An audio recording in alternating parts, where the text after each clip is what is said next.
नमस्कार दोस्तों। आज की हमारी कहानी अच्छी लगे तो प्लीज हमारा चैनल सब्सक्राइब करें। रजनी बेटा, ये शाम के वक्त ऐसे तैयार होकर कहाँ जा रही हो? अपनी बहू से रजनी उसकी बुजुर्ग सासू माँ ने पूछा। टोक दिया ना? क्यों अब हर काम तुमसे पूछकर करूं क्या? रजनी थोड़ा भड़कते हुए बोली। बेटा, मैं तो वो, तुम्हें पता है मुझे डायबिटीज है, तो दवाई के साथ साथ खाने का। हाँ हाँ, पता है तुम्हारी बीमारी का। बनाकर रख दिया है टेबल पर, खा लेना।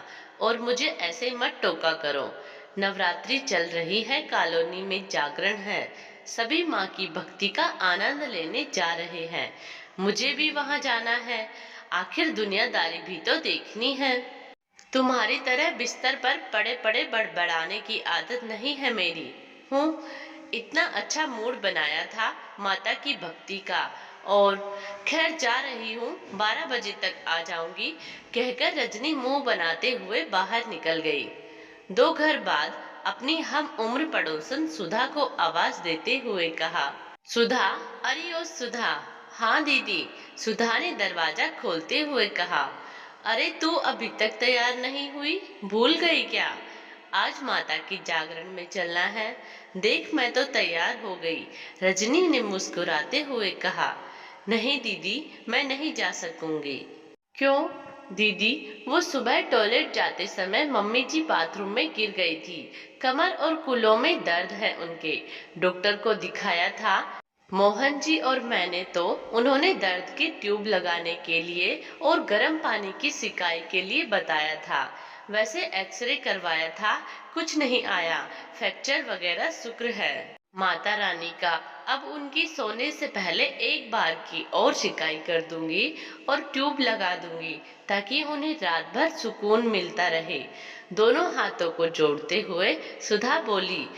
तू इसी सब में पड़ी रहना। अरे नवरात्रि है, माता रानी की भक्ति कर, वो झोलियां भर देती है खुशियों से।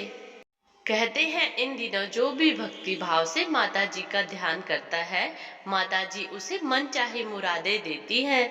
आज हमारी कॉलोनी में ही नहीं, पूरा शहर माता रानी की भक्ति में मग्न है। अब ये जागरण रोज रोज तो होते। इस तरह के जागरणों में जाने से, माता जी की भक्ति करने से इंसान को पुण्य मिलता है। पुण्य, कुछ पुण्य कमा ले, अगले कई जन्म सुधर जाएंगे। अगले पिछले जन्मों का तो पता नहीं इनका। जो भी अच्छा कर्म करना है, अपने इसी जन्म में कर लेना चाहिए। पाप और पुण्य तो इसी लोक में है। और मेरे लिए घर के बुजुर्गों की सेवा से बड़ा कोई पुण्य नहीं है। इससे बड़ी कोई भक्ति नहीं है। अगर मैं अपनी माँ समान सासू माँ को दर्द में तड़पता छोड़कर जागरण में माता जी की भक्ति कर भी लूंगी, तो मुझे मन में सुकून नहीं मिलेगा। जानती हो, यहाँ जो ईश्वर की कृपा से एक बेटी को दूसरी माँ का प्यार और साथ मिला है, इससे बड़ा कोई पुण्य नहीं हो सकता। माँ ही तो है जिसने मेरी डिलीवरी के वक्त दिन रात मेरी सेवा की, मेरे बिस्तर पर रहते हुए मेरी हर सुविधाओं का ध्यान रखा। माफ करना रजनी दीदी, अपनी माँ को दर्द में छोड़कर मुझे कोई भक्ति नहीं करनी। वैसे नवरात्रि पर्व है, जय माता दी, कहकर सुधा अंदर की ओर चली गई। वहीं रजनी का चेहरा उतर सा गया था। अचानक अंदर से आती आशीर्वादों के साथ साथ अनेकों दुआओं की मनमोहक आवाजों ने उसे सोचने पर मजबूर कर दिया।